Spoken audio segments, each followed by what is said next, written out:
নমস্কাৰ। হাজৰিকা চুবুৰী পূজা মণ্ডপ কমিটিৰ তৰফৰ পৰা মই সমূহ ৰাইজলৈ শাৰদীয় শুভেচ্ছা জনাইছোঁ। আমি প্ৰত্যেক বছৰৰ দৰে এই বছৰো আমি শাৰদীয় দুৰ্গা পূজা ভাগ অনুষ্ঠিত কৰিছোঁ। আমাৰ এইখন একদম জনামতে বহুত পৌৰাণিক পূজা, সম্পূৰ্ণ জাকজমকতাবিহীন এই পূজাখনত আমাৰ আধ্যাত্মিক যিটো চিন্তা বা দৰ্শন, এই দৰ্শনৰ ওপৰত বিশ্বাস কৰি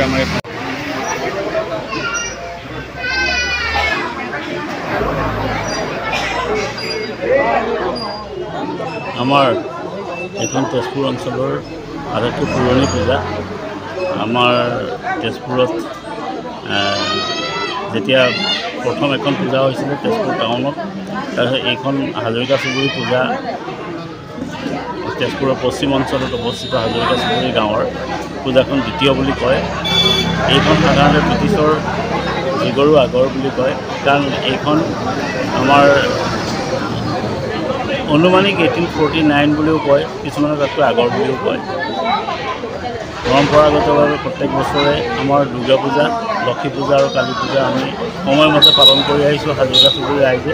আৰু হাজৰিকা চুকৰ বিভিন্ন অঞ্চলত যিসকলে নিগাচী কৰি হাজৰিকা চুকৰ পৰা বিভিন্ন কৰ্মসূত্ৰে গৈ অসমৰ বিভিন্ন প্ৰান্তত আছে, তেওঁলোকেও এই পূজাত অংশগ্ৰহণ কৰিবলৈ আহে আৰু তেওঁলোকে আমাৰ এই হাজৰিকা চুকৰ পূজাখনৰ প্ৰতি থকা ভক্তি আৰু শ্ৰদ্ধাৰ বাবে তেখেতসকলক আমি এই হাজৰিকা চুকৰ পূজা মণ্ডপৰ পৰাই তেখেতসকলক ধন্যবাদ জ্ঞাপন কৰিছোঁ আৰু তেখেতসকলক